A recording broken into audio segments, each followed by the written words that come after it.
Imagine smoke issuing forth as a Union regiment fires a volley downrange.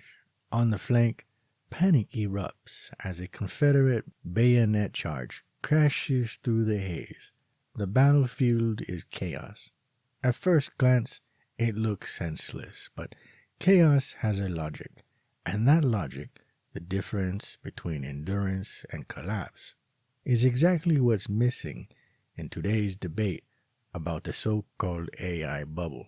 To make sense of chaos, strategists turn to theory.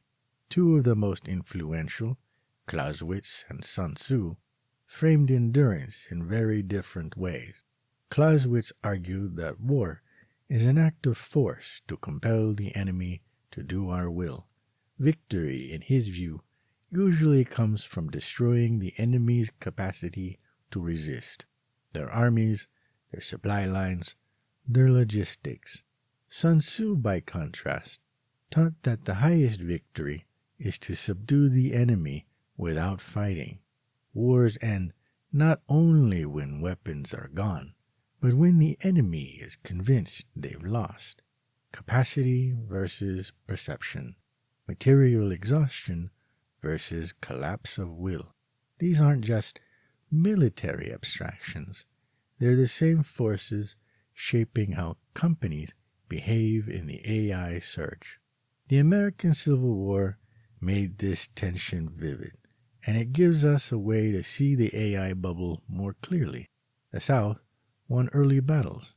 Confederate generals outmaneuvered Union forces again and again. But the South's strategy was never to conquer the North outright. It was to outlast the Union's will to fight, to raise the costs so high that Northern voters would demand peace, and to secure recognition from Britain or France. This was the logic of cotton diplomacy. Europe's textile mills depended on Southern cotton, so Confederate leaders believed recognition was inevitable if they could hold out long enough. The Union, however, had something the South could not match: industrial depth. Its factories, railroads, and supply depots could replenish armies even after devastating defeats. No matter how many tactical victories the South achieved, the North could recover. In the end, the South lost both ways. Its capacity was ground down, Clausewitz, and its hope of recognition and endurance collapsed, Sun Tzu. And this is the hinge. The Civil War shows us that endurance is not just about brilliance on the battlefield. It's about whether you can keep fighting when the costs mount. That same logic explains why companies pour billions into AI, even when profits look shaky. Now, shift to today. Startups are the South. They're nimble, opportunistic, and fighting for recognition in the frenzy. Some have genuine innovations and hope to hold out long enough to be acquired or carve out a niche. Others are opportunists, riding the hype to extract funding with little more than a sales pitch. Their logic is opportunistic endurance. Survive long enough to be noticed. Incumbents are the Union. They cannot afford irrelevance. Even when individual AI projects flop, they keep pouring in resources. Their logic is defensive endurance. Hedge against being left behind. Critics who call AI a bubble are making the same mistake as hindsight historians. They assume that if the surge collapses later, it must have been obvious all along, and therefore today's participants are irrational. But in reality, companies are acting under uncertainty. Here's the logic. Losing still builds capacity. Abstaining builds nothing.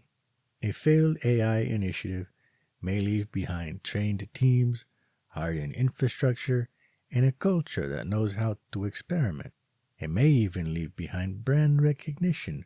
We were in the fight. By contrast, abstaining leaves no skills, no credibility, no narrative capital. So when the bubble bursts and the dust settles, The losers can pivot with scars and experience. The abstainers arrive empty-handed. That's why companies treat abstention as riskier than loss. Conclusion. Sun Tzu reminds us wars are rarely won because the enemy has been stripped of every weapon. They are won because the enemy has been convinced of their defeat. The same logic applies to AI. A company that invests and fails may still walk away with skills and vision to adapt when the landscape shifts. But a company that abstains risks something worse, being branded irrelevant in the world that comes after. Even if they lease the same tools later, they'll lack the recognition, fluency, and narrative capital to compete. To call AI a bubble is to confuse hindsight with foresight.